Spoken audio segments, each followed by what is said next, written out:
On May 8, 1899, Friedrich Hayek was born in Vienna, Austria, to Father August and Mother Felicitas. August Hayek worked as a doctor at the University of Vienna. The boy's mother came from a relatively wealthy family, whose small fortune helped provide Friedrich and his two younger brothers with a very comfortable childhood. As a young adult, Friedrich fought in World War I, and afterwards decided to attend his father's alma mater, the University of Vienna, where he studied law in 1921. During his senior year, Hayek started working at a government office where he met his future mentor, Ludwig von Mises, a very prominent money theorist and outspoken activist against socialism.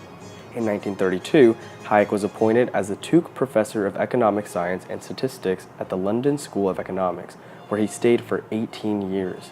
And in 1950, Hayek left Europe and joined the newly formed Committee on Social Thought at the University of Chicago, until 1962 when he returned to Europe to teach in Germany. That same year, Hayek was awarded the Nobel Prize for Economics, which he shared with Gunnar Myrdal, someone who held economic and political views opposite his. Over the course of his life, Hayek's ideas and arguments influenced more than just one field of study. His impressive academic success came from his ability to engage with economic concepts by connecting them with ideas from other disciplines, such as political philosophy, psychology, and the social sciences.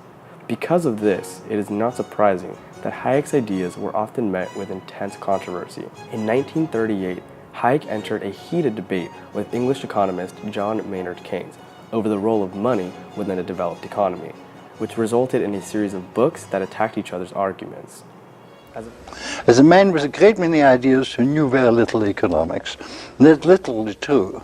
So he knew nothing but Marshallian economics. He was completely unaware of what was going on elsewhere. He even knew very little about 19th century economic history. His interests were very largely guided by aesthetic appeal.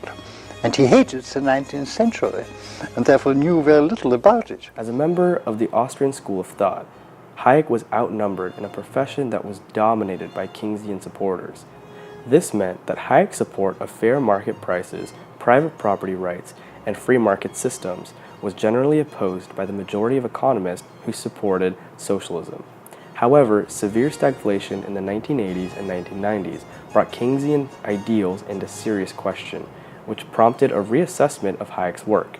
One of his most important contributions was his development of business cycle theory, which today we use to study booms and recessions.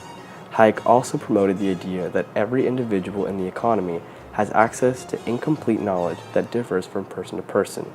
He defended the importance of free market prices because they contain the information about the plans and intentions of millions of market participants.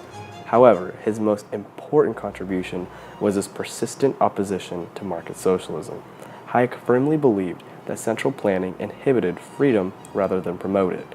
He proposed that in a free market system, the severe knowledge and incentive problems are addressed, and personal liberty is maximized, which leads to a more prosperous society. Socialism assumes that all the available knowledge can be used by a single central authority.